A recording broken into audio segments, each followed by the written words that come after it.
Blackstone Audio presents One Man Great Enough, Abraham Lincoln's Road to Civil War by John C. Waugh. For my father, who had a sense of humor Lincoln would have appreciated. Prologue. The Uncoiling of the Serpent.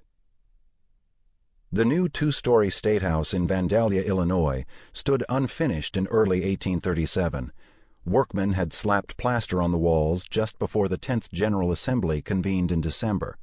Its damp, displeasing essence still hung in the legislative chambers upstairs. Abraham Lincoln, a young Whig legislator from Sangamon County, was beginning his second term. He was not as new to politics as the plaster was to the walls, but the plaster was more likely to stick than what he was about to do.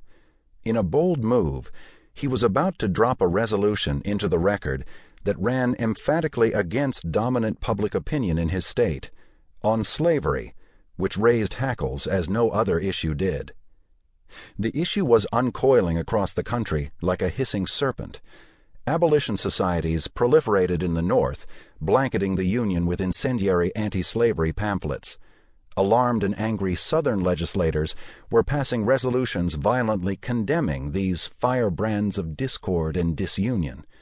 The South's mightiest guns, its most articulate and powerful ideologues, were answering in kind, showering shot and shell on abolitionism in the defense of their peculiar institution.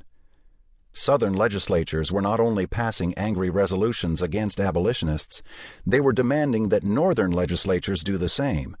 Virginia, Alabama, and Mississippi had sent memorials to Illinois, which Governor Joseph Duncan had transmitted to the General Assembly in December 1836.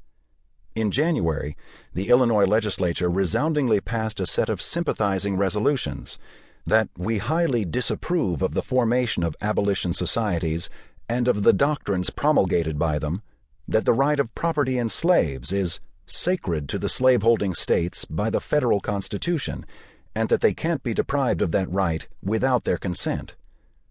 Lincoln quietly voted against the resolutions, one of only 6 of the legislature's 91 members who did.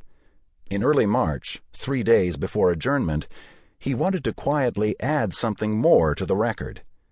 The issue was important to many in Illinois, but it mattered to Lincoln in a different way. For the most part, the people of Illinois were emigrants from Southern states, as was Lincoln himself, born in Kentucky and grown to manhood in Southern Indiana.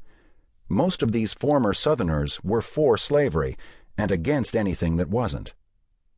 Lincoln, though a Southerner, didn't see it exactly that way. Not that this gangly young lawmaker bought into the idea of Negro equality. He didn't.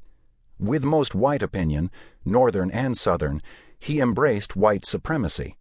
He opposed black suffrage, voting in his first term for a resolution that the elective franchise should be kept pure from contamination by the admission of colored votes. He rejected outright the idea of racial intermarriage. But in Lincoln's mind, slavery was a different matter. It was immoral, crowding the outer limit of inhumanity. He was to say, "I am naturally anti-slavery. If slavery is not wrong, nothing is wrong.